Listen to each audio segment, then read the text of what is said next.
Halo bro, bagaimana kabarnya? Semoga kalian semua sehat selalu serta dimudahkan rezekinya. Pada kesempatan kali ini kita akan membahas alur cerita dari film The Three Stooges yang dirilis pada tahun 2012. Film ini mengisahkan tiga orang anak yang dibuang ke sebuah panti asuhan.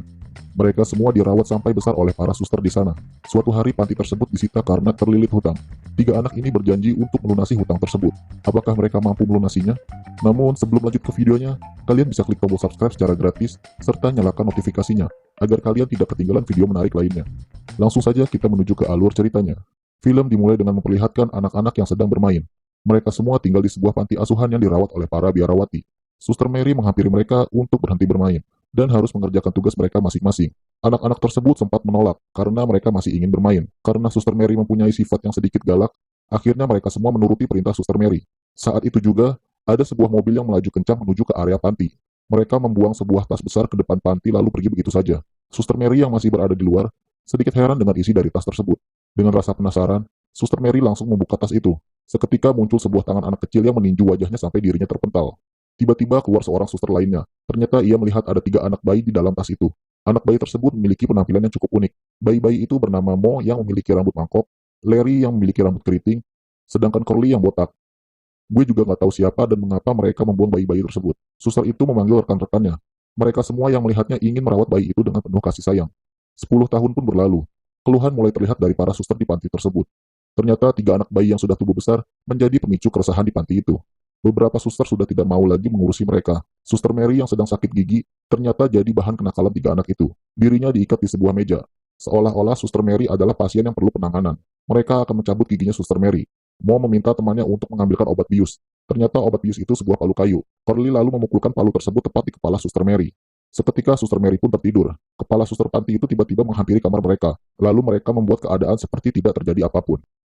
Saat sedang makan siang, Suster Rosemary memberitahu kepada kepala panti bahwa akan ada pasangan suami istri yang ingin mengadopsi seorang anak dari panti.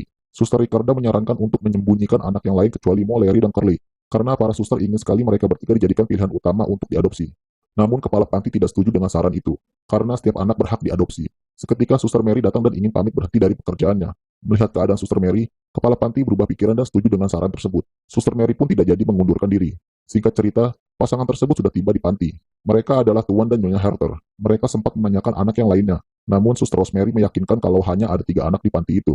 Tiba-tiba muncul seorang anak yang bernama Teddy untuk meminta segelas susu. Suster langsung menyuruh Teddy masuk ke dalam barisan. Mereka berdua segera menentukan pilihan. Akhirnya mereka memutuskan untuk mengadopsi Mo. Mo yang akan berpisah dengan Larry dan Curly meminta sedikit kenang-kenangan dari mereka.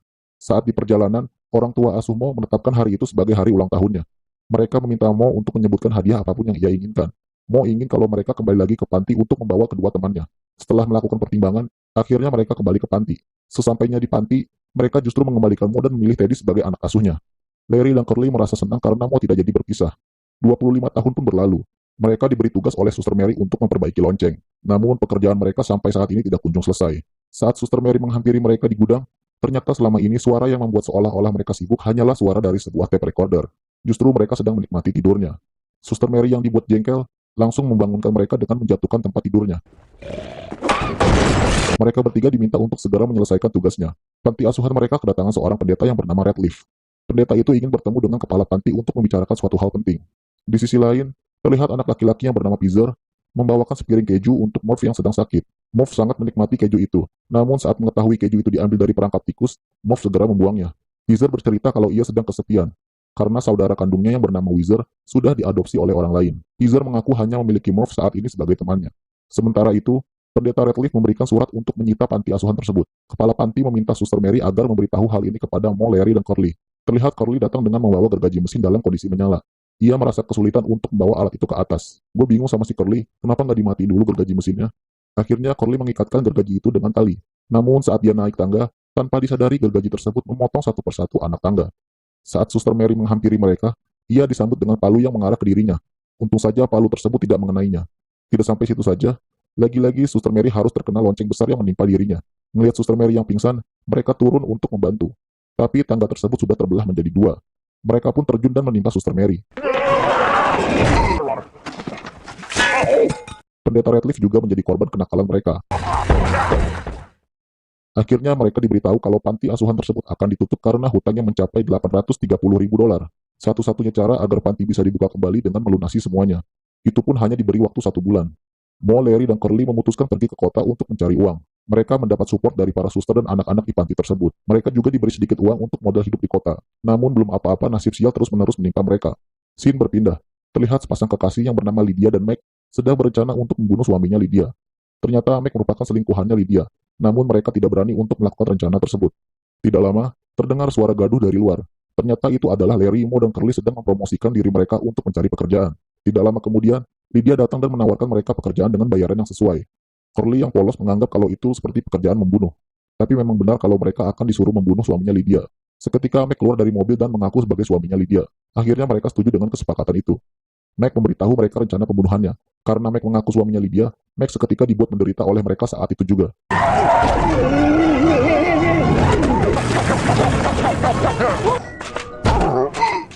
Mereka pun menganggap pekerjaannya sudah beres. Namun Lydia yang melihat itu menjadi marah dan pergi begitu saja. Belum mendapatkan bayaran, mereka mengikuti Lydia sampai rumahnya. Namun Lydia mendapat kabar kalau Meg belum meninggal. Lydia bilang ke mereka bertiga kalau suaminya masih hidup. Akhirnya mereka bertiga memutuskan pergi ke rumah sakit.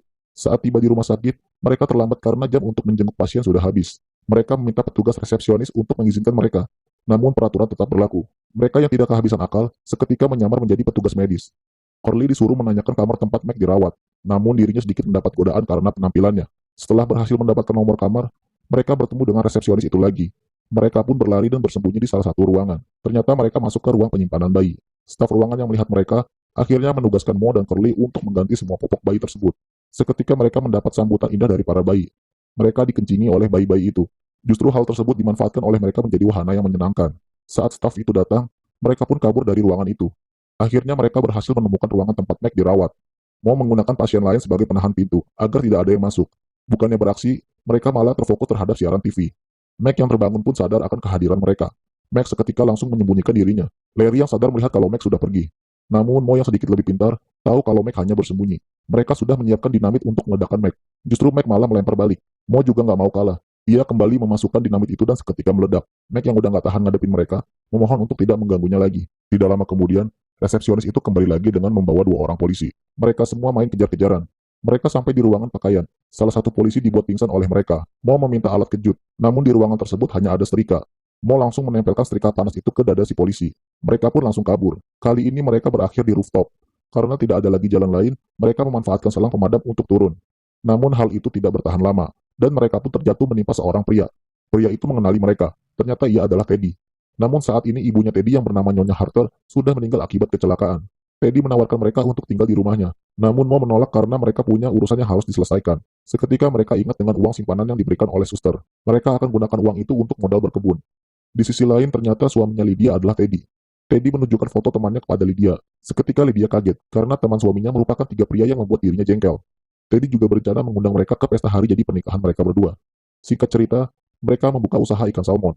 Namun ikan-ikan tersebut justru ditanam dan disirami layaknya tumbuhan. Gak heran lagi dah sama kelakuan mereka. Namun parahnya lagi, mereka melakukan itu di lapangan golf. Tiba-tiba polisi tersebut datang untuk menangkap mereka. Lagi-lagi mereka berhasil lolos dari kejaran polisi itu. Sampai ketika mereka masuk ke sebuah ruang pentas drama.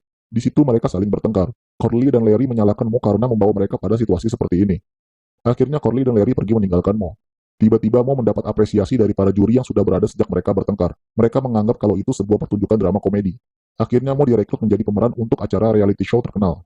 Di sisi lain, Corley dan Larry sedang berada di kebun binatang. Mereka dibuntuti oleh Lydia dan Meg. Mereka ingin balas dendam atas apa yang telah mereka perbuat terhadap dirinya. Lydia dan Meg berusaha menyelinap masuk ke kebun binatang. Kali ini Meg yang akan melakukan itu. Meg pun berhasil masuk, namun dirinya harus jatuh ke dalam kandang hewan. Ternyata Meg berada di dalam kandang singa. Untungnya singa itu sedang dirantai. Bukannya kabur, Meg malah bermain-main dengan singa itu. Corley dan Larry sedang melihat lumba-lumba. Mereka memberikan lumba-lumba itu dengan sebutir kacang. Namun saat dilempar, kacang tersebut malah menyumbat sistem pernapasan si lumba-lumba. Akhirnya mereka mencoba membantu melepaskan kacang tersebut. Mereka pun berhasil menolong lumba-lumba itu. Namun kacang yang terlepas malah meluncur menuju kandang singa dan mengenai biji dari singa itu. Singa pun menjadi ganas, sehingga membuat rantai pengikatnya terlepas. Scene berpindah. Teddy dan Lydia sedang berada di kamar. Mereka melihat acara TV dan mengetahui kalau Mo kini sudah menjadi artis. Larry dan Curly yang sudah pusing akan keberadaan Mo, memutuskan untuk pulang ke panti. Dengan harapan, Mo berada di sana. Saat sampai di panti, kondisi terlihat sangat sepi. Mereka berdua masuk untuk memeriksa kondisi di dalam. Ternyata ada Suster Ricarda yang sedang menonton TV. Suster Ricarda bilang kalau ia melihat Mo di TV hampir setiap malam. Anak-anak di panti itu hampir semua sudah dikeluarkan. Yang tersisa hanya Pizzer dan Murph. Saat itu kondisi Move juga sedang sakit. Larry dan Curly kembali lagi ke kota. Langkah mereka terhenti sementara untuk menyaksikan penampilan Mo di TV. Keesokan harinya, Larry dan Curly datang ke kantor ayahnya Teddy. Tanpa rasa berdosa, mereka berdua meminta uang kepada ayahnya Teddy untuk membayar hutang panti. Namun ayahnya Teddy tidak bisa membantu mereka dalam urusan itu. Saat itu juga, mereka melihat foto Teddy, Lydia, dan Meg. Ternyata Lydia berselingkuh dengan teman dekat suaminya sendiri. Di sisi lain, para pemeran di acara reality show tersebut protes akan kehadiran Mo. Mereka sudah tidak sanggup menjalankan peran dengan Mo, karena Mo sering bermain fisik kepada mereka, seperti yang ia lakukan kepada Larry dan Curly. Di waktu yang bersamaan, Larry dan Curly datang ke lokasi Mo berada. Mereka mengajak Mo untuk menyelamatkan Teddy yang sedang dalam bahaya. Tidak disangka, mereka datang ke acara pesta dengan sekumpulan anjing pudel. Sampai di sana, mereka tidak diizinkan masuk oleh penjaga. Salah satu pelayan di rumah itu meminta penjaga untuk mencarikan tukang balon. Akhirnya mereka bertiga memanfaatkan situasi tersebut untuk bisa masuk ke acara pesta. Saat sudah berada di dalam, lagi-lagi mereka membuat kekacauan. Mereka langsung dikejar oleh Meg dan Lydia. Sampai akhirnya, mereka tiba di kamar Teddy. Mereka membongkar semua rencana jahat istrinya kepada Teddy. Tiba-tiba Meg menodongkan pistol. Lalu ayahnya Teddy datang sambil menodongkan pistol ke arah Meg. Ternyata ini semua merupakan rencana jahat ayahnya Teddy. Dan Lydia juga merupakan selingkuhan ayahnya Teddy. Selama ini, Meg hanya dimanfaatkan oleh Lydia untuk melakukan pekerjaan kotor. Ayahnya Teddy membawa mereka semua ke tempat yang jauh untuk membicarakan permasalahan itu. Ayahnya Teddy bilang kalau ia bisa kaya karena menikahi seorang pengacara. Dan harta warisan ibunya diberikan semua kepada Teddy. Dari situlah timbul hasrat ayahnya untuk menguasai harta milik Teddy. Di tengah perjalanan, tikus peliharaan Curly lepas. Kondisi di dalam mobil menjadi kacau. Meg pun kehilangan kendali sehingga mobil mereka tercebur ke danau. Akhirnya mereka semua berhasil keluar dari mobil itu. Ternyata polisi sudah berada di lokasi untuk menangkap Meg, Lydia, dan ayahnya Teddy terkait pembunuhan berencana. Akhirnya mereka bertiga memutuskan untuk kembali ke panti asuhan. Ternyata panti tersebut sudah tidak lagi berpenghuni. Tiba-tiba mereka mendengar suara anak-anak sedang bermain. Ternyata itu merupakan panti asuhan baru milik mereka yang kondisinya jauh lebih baik. Anak-anak lainnya sangat antusias melihat kehadiran mereka kembali. Namun mereka sedikit menyesal karena merasa gagal dalam mencari uang. Tetapi, kepala panti bilang kalau ini merupakan hasil dari keberhasilan mereka. Seketika produser program TV tersebut berada di sana.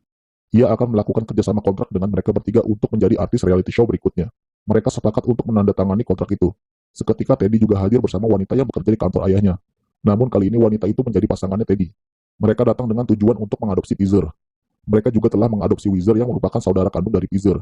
Akhirnya mereka semua bisa bersatu kembali menjadi keluarga yang bahagia. Film pun selesai. Sekian dulu rangkuman dari film The Three Stooges. Apabila kalian terhibur dengan video ini, silakan klik tombol like atau ingin memberikan kritik dan saran di kolom komentar untuk kemajuan channel ini. Terima kasih buat kalian yang sudah mampir dan sampai jumpa di video selanjutnya.